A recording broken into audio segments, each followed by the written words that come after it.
back. I wanted to talk about these two episodes, episode 412 and 413, Wolves and a Door and a World Between Worlds. These are released together, so I'm going to be discussing them together. And I want to let you know what I think about what happened.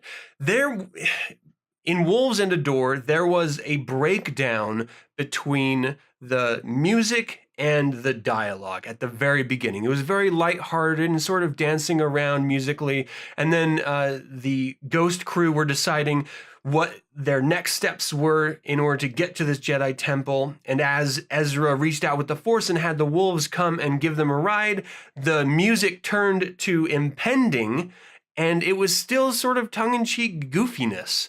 It was a really strange decision on Filoni's part to have this juxtaposition of impending doom versus comedic relaxing, versus comedic dialogue. And I didn't really enjoy that at all. It set the entire episode of Wolves and a Door off for me. But then the wolves come, they finally get on the wolves, and the wolves take them through this Force portal. The way that they've explained the Force in this series has been really strange for me. Visually, it looks like you're traveling through hyperspace, through space-time, but the Force element of it is that you're listening into different moments of this crew's experience with their lost friends and stuff. I mean, you know, they're hearing Kanan, and they're hearing themselves in earlier times throughout the series, and so it's, for the audience, it's like they're giving, oh, well, this is a recap, this is a review of this journey that these characters have taken, and we're sort of leading up to this end point. As a viewer, it's, I don't know, it's a little bit strange and sort of forced. They end up on the other side of this Force tunnel where they get to this excavation site eventually. The wolves can't take them directly to it, apparently. The Ghost crew really needs their exercise. So they walk up, and it is straight up a really great, wonderful feel of Raiders of the Lost Ark or something. You know, this group is coming up upon this excavation site by this evil force, and they're uncovering this sort of holy site. It's kind of a cool little callback, but then they're introduced to this new series of characters. There's Varys Hayden, who is the Imperial Overseer of this excavation, and he is fascinated and has a love and affinity for artwork. And so he's less of an impending character, like an evil, destroy you Thrawn type character, and he's much more of a, hey, this is just my side of appreciation. I'm doing this for the greatness of the Empire. I just want to understand this art and open what ultimately he refers to as the gateway. They knock out some scout troopers, and so as they're getting into the excavation site to examine the entry to this temple themselves, the Emperor contacts Varys Hayden, and he tells them that this is a portal. It's not even really a Jedi temple. It's a portal to the land between the living and the dead, which is essentially the next episode's title, A World Between Worlds. I really like the idea that the Empire is continually working at the behest of the Emperor and his drive to understand the Force and collect Force artifacts and to examine other potentialities within the Force. It really fleshes out the idea of the Emperor. He is not content just to have the power that he has. He needs more. The Ghost crew goes down there. Really, it's just Ezra and Sabine to examine this mosaic, which is a mosaic of the Mortis gods, the sister, the brother, and the father, the balance of the Force factor as far as the Clone Wars set up with the Prophecy Chosen One with Anakin Skywalker. But it's been a running theme because, of course, Ahsoka Tano was with Anakin when he went over and met the Mortis gods. And actually, Ahsoka Tano died and was resurrected because of the daughter, as represented through an avatar of the Convor, which is ever present whenever Ahsoka Tano is around. And so it's just interesting having that Force mythology present in Rebels as well. It's a continuing theme throughout the series rather than being isolated to an episode or to a series.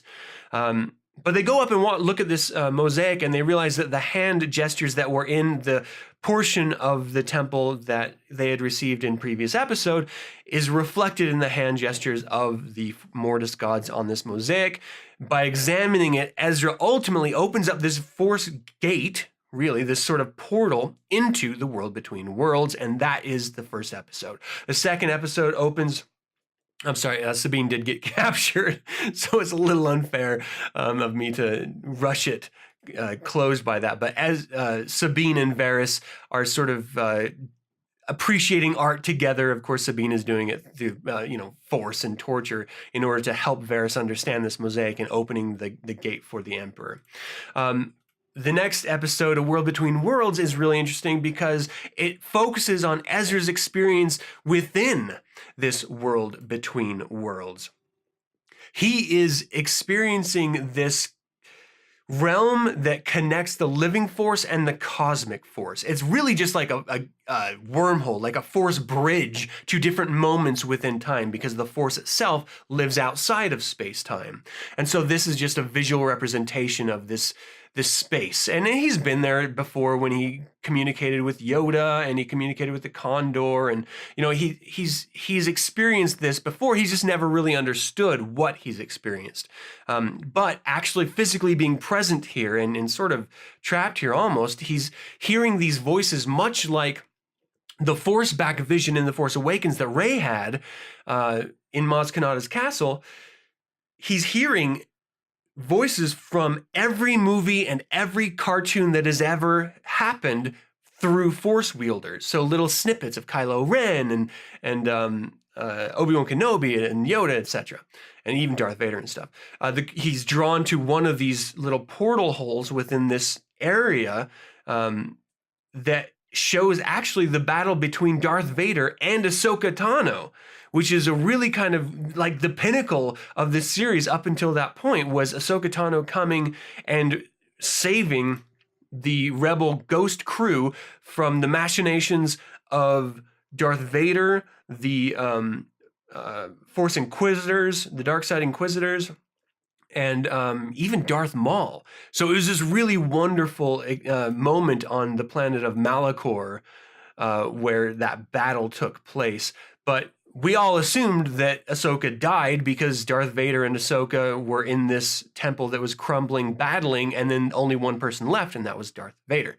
What we realize is that while Ezra is watching this through space-time, before Vader can strike down Ahsoka, he reaches in and pulls Ahsoka out. I have a hard time with this because this changes the way that we have experienced the Force. Not only is the Force manipulating through, visions or just voice traveling through space-time like Yoda did, like Qui-Gon Jinn did, like Obi-Wan Kenobi did. Not only can they manifest themselves through the Force, and now with The Last Jedi, Yoda can manipulate the real world and call down lightning and stuff. In the Force, you can now pull people out of space-time. And that is something so dramatically different that it actually bothers me. I don't like the idea that you can manipulate space-time by traveling into this world between worlds and pulling people out of moments, like these emotional arcs, and then suddenly all time is rewritten. I don't know why they did it. It must have been a fan callback. Dave Filoni loves Ahsoka. He created her, he wrote her. So I don't know. This is just him masturbating. It's just him saying, "Oh, I can do whatever I want. Look, ooh." It did really bother me. And that's really where this episode left me, feeling uneasy, feeling unsatisfied. It was really exciting because right after this moment, Ezra is forced with the moment of seeing Kanan's death from the previous episodes, and he's forced with the choice of saving him or not. Ahsoka talks him down, saying, "You have to be able to let go." Oh yeah, caveat, if you do save him, then you and all your friends are going to be dead because, of course, Kanan sacrificed him so that you wouldn't die. So not much of a choice. Either die and kill all your friends or save your master who's already dead. Now, give me a fucking break. But it was interesting and it was a little bit frustrating to watch.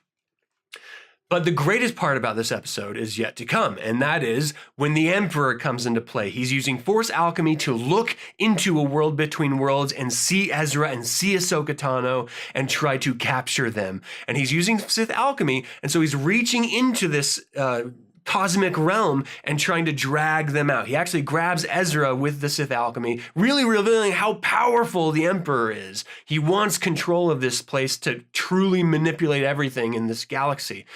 He reaches and grabs him, and he starts to come into the world between worlds as he has control over Ezra, pulling him back. Ahsoka breaks that link. They barely break away, but it just gives you that moment of realizing how incredibly powerful the Emperor truly is, and it was exciting. So the episode ends on this really wonderful scene of Ezra looking at Lothwolf, turning away and stuff. And so thematically, he finally comes to terms with the idea of letting go of his master, letting go of those experiences that he has been holding on to that have been holding him back as an individual.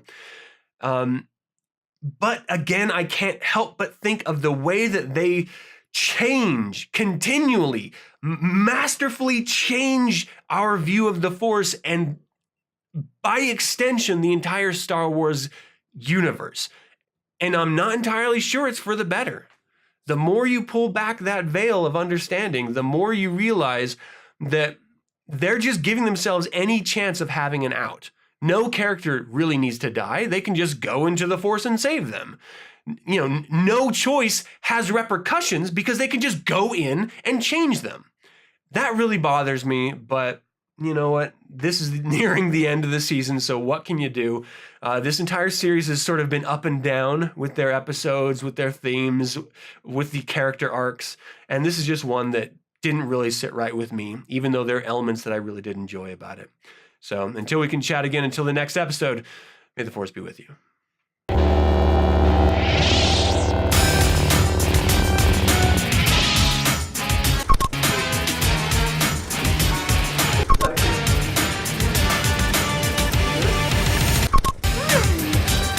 Princess Mimi. Princess Mimi.